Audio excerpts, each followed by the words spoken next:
الله وبركاته. إن الحمد لله والصلاة والسلام على رسول الله محمد بن عبد الله ومن تبعهم ومن والاهم وبعد. سب سے پہلے اللہ رب العالمین ہی کے لیے تمام قسم کی تعریفات ہیں.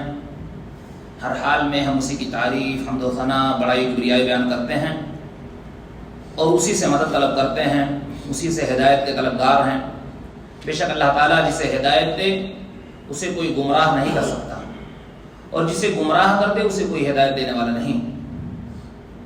ہم اس بات کی گواہی دیتے ہیں کہ بے شک اللہ حقیقی معبود ہے، اس کا کوئی ساری اور شریک نہیں، اور اس بات کی گواہی دیتے ہیں کہ بے شک محمد صلی اللہ علیہ وسلم اللہ کے بندے اور اس کے آخری رسول ہیں.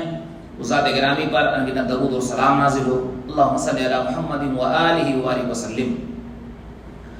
حمد و صلات کے بعد شیخ صاحب نے آج کے خطبے میں سب سے پہلے ہم تمام لوگوں کو اللہ تعالیٰ سے حقیقی معنوں میں تقوی اور پرہیزگاری اختیار کرنے کے تعلق سے نصیحت کی، اور دین اسلام کو مضبوطی سے پکڑے رہنے کے تعلق سے بھی خصوصی طور پر نصیحت کی.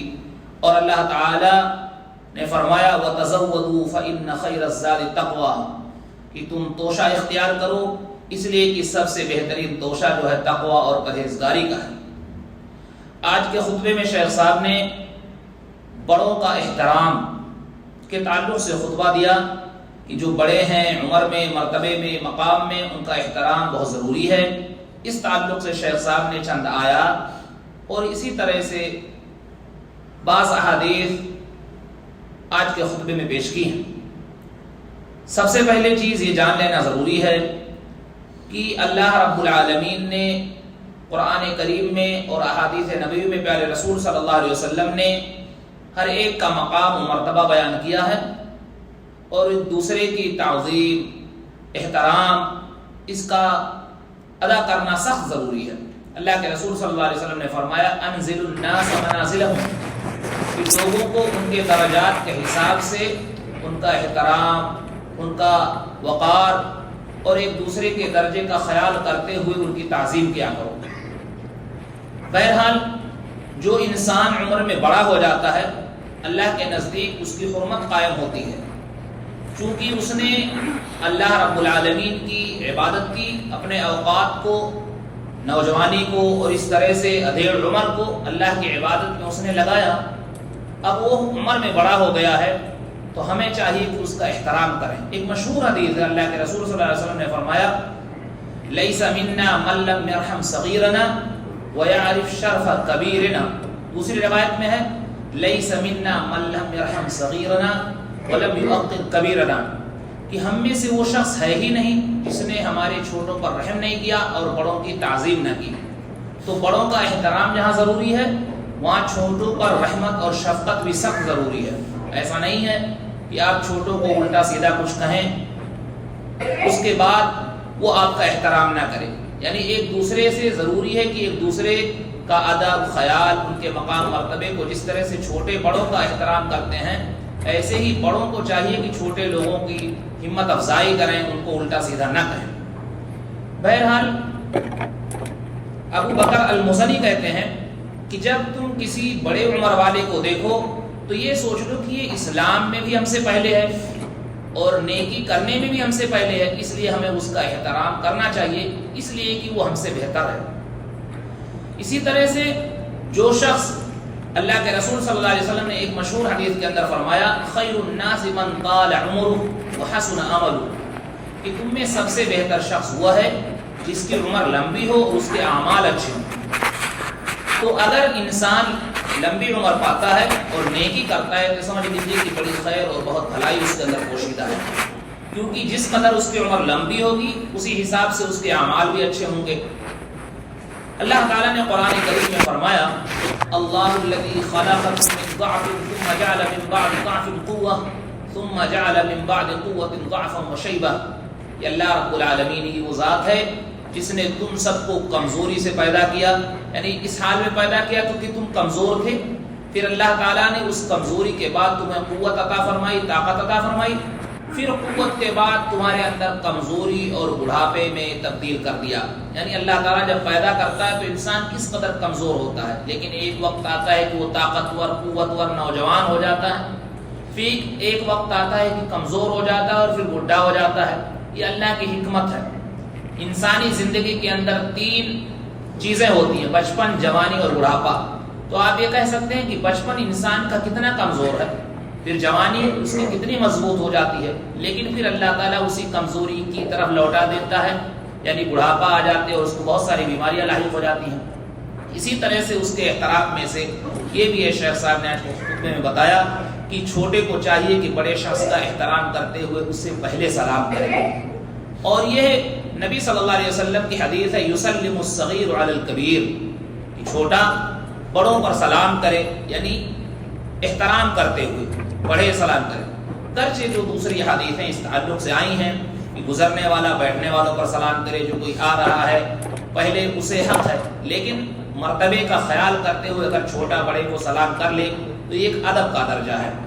اسی طرح سے میرے بھائیوں، جو لوگ بات کرتے ہیں آپس میں، چھوٹے بڑے ہیں، تو اس میں بڑے لوگوں کو بولنے کا موقع دینا چاہیے. حدیث میں آتا ہے کہ اللہ کے رسول صلی اللہ علیہ وسلم نے فرمایا کہ جب تم میں سے 2 لوگ بات کر رہے ہوں، بدأ بأکبرہما سنا، تو جو عمر کے حساب سے بڑے ہیں وہ شروع کریں. اور آپ صلی اللہ علیہ وسلم کی ایک مشہور حدیث بھی ہے، کبر کبر. علامہ ابن حجر رحمۃ اللہ علیہ کبر کبر کا معنی کہتے ہیں اے قدم کبیر السن، یعنی جو عمر میں بڑا ہے آپ اسے بڑے ہونے کے ناطے اسے پہلے درجہ دو کہ وہ پہلے بولے. ایسا نہ ہو کہ چھوٹے لوگ جو ہیں پہلے بولیں اور بڑے لوگ بیٹھے رہیں. جیسا کہ موجودہ وقت میں بہت سارے لوگ اگر تھوڑا پڑھ لیے، جو بڑے لوگ ہیں، علم میں بڑے ہیں، مرتبے میں بڑے ہیں، عمر میں بڑے ہیں، ان کا احترام نہیں کرتے ہیں اور خود بخود بولنا شروع کر دیتے ہیں. یہ علم کے خلاف ہے. ایک مشہور حدیث ہے، اللہ کے رسول صلی اللہ علیہ وسلم نے فرمایا کہ میں خواب میں تھا، یعنی سویا ہوا تھا، اور میں مسواک کر رہا تھا، تو میرے پاس 2 شخص آئے، ان میں سے ایک بڑا تھا، تو میں نے وہ مسواک چھوٹے کو ان میں سے دے دیا. تو مجھ سے کہا گیا کہ تم بڑے کو دو، یعنی جو شخص بڑا ہے اس کو مقدم رکھو. پھر اللہ کے رسول صلی اللہ علیہ وسلم فرماتے ہیں کہ میں نے ان میں سے جو بڑا تھا اس کو دیا. علامہ ابن بطال رحمۃ اللہ علیہ کہتے ہیں کہ اس میں جو عمر میں بڑا ہے اس کا احترام ظاہر ہوتا ہے، لہٰذا ہمیں چاہیے کھانے پینے تمام چیزوں میں، سواری حتیٰ کہ ہر جگہ پر انہیں مقدم کرنا چاہیے. اور یہ انبیاء کرام کی صفات رہی ہیں. میرے بھائیوں، اسی طرح سے بہت سارے واقعات ہیں، اس میں تفصیل کا موقع تو نہیں ہے. خلاصہ یہ ہے کہ ہمیں چاہیے کہ ہم بڑوں کا احترام کریں. حتیٰ کہ نماز کے متعلق اللہ کے رسول صلی اللہ علیہ وسلم نے فرمایا اذا حضرت الصلاۃ فلیؤذن لکم احدکم وليؤمکم اکبرکم، کہ جب نماز کا وقت ہو جائے تو تم میں سے چاہیے کہ ایک شخص کوئی اذان دے اور تم میں سے جو بڑا ہو وہ امامت کرے. بڑا ہونے سے مراد یہ ہے کہ بہت سارے علماء کرام ہیں، اس میں ایک عالم جو ہے بڑے ہیں عمر میں، تو چاہیے کہ ان کو مقدم کریں. لیکن اگر سب لوگ بڑے ہیں اور اس میں پڑھے لکھے نہیں ہیں، الا کہ جو چھوٹے وہی پڑھے لکھے ہیں، قاری ہیں، حافظ ہیں، عالم دین ہیں، تو انہیں کو مقدم کیا جائے گا. لیکن اگر وہاں بہت سارے لوگ علماء حضرات ہیں اور عمر رسیدہ بھی ہیں اور وہ بھی پڑھے لکھے ہیں، مقام مرتبے میں ہیں، اچھے ہیں، تو ان کو مقدم کیا جانا چاہیے. اس طرح سے بہت ساری روایتیں آپ اس میں دیکھیں کہ اللہ کے رسول صلی اللہ علیہ وسلم کے پاس جب حضرت ابوبکر صدیق رضی اللہ تعالیٰ عنہ اپنے والد محترم کو لے کر کے آئے تو اللہ کے رسول صلی اللہ علیہ وسلم نے فرمایا کہ تم ایسا کیوں کیے، مجھے بتاتے تو میں جو ہے خود تمہارے گھر پہ آ جاتا. یعنی وہ چونکہ بوڑھے تھے اور ایسے موقع پر اللہ کے رسول صلی اللہ علیہ وسلم نے انہیں بتایا کہ انہیں لانے کی ضرورت نہیں تھی، یعنی ان کے احترام میں. اسی طرح سے شیخ صاحب نے یہاں ایک آیت ذکر کی کہ اللہ تعالیٰ نے ماں باپ کا درجہ بہت بلند کیا ہے، اس لیے ہمیں چاہیے کہ ان کا احترام کریں اور ان کے آگے اپنی زبان کو بلند نہ کریں. اور ان کا مقام مرتبہ اتنا زیادہ ہے کہ بہت لمبی آیت ہے. خلاصہ یہ ہے وَقَضَىٰ رَبُّكَ أَلَّا تَعْبُدُوا إِلَّا إِيَّاهُ إِلَىٰ آخِرِهِ، کہ تمہارے رب نے تمہیں یہ حکم دیا کہ تم صرف اللہ کی عبادت کرو اور اپنے والدین کے ساتھ نیکی سے پیش آؤ. اما يبلغن عندك الكبر احدهما او كلاهما فلا تقل لهما اف ولا تنهرهما وقل لهما قولا كريما. اگر وہ تم میں سے یعنی جو تمہارے والدین ہیں ان میں سے ایک بڑھاپے کو پہنچ جائیں یا دونوں، تو تم انہیں اف تک یعنی ہوں تک بھی نہ کہو اور انہیں جھڑکو نہیں اور ان سے شریفانہ انداز میں بات کرو. خلاصہ یہ ہے کہ اللہ کے رسول صلی اللہ علیہ وسلم نے بھی اور اللہ تعالیٰ نے قرآن میں بھی بڑوں کا درجہ سب کے سامنے اور سب کا مقام احترام کے حساب سے بلند کیا ہے، لہٰذا ہمیں ایک دوسرے کا احترام، ایک دوسرے کا خیال رکھنا چاہیے، اور اسی میں ہمارے لیے بھلائی ہے، اسی میں ہمارے لیے کامیابی ہے، اور اس میں تواضع ہے، خاکساری ہے۔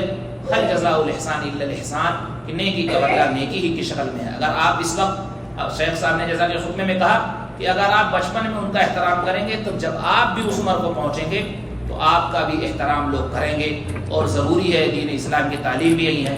اللہ تعالیٰ سے دعا الہ العالمین ہمیں صحیح سمجھ عطا فرمائے، قرآن و سنت کے بتائے ہوئے طریقے پر عمل کرنے کی توفیق بخشے، جب تک زندہ رکھے حالت اسلام پر زندہ رکھے، ہمارا خاتمہ ہو تو حالت اسلام پر ہو، آمین رب العالمین۔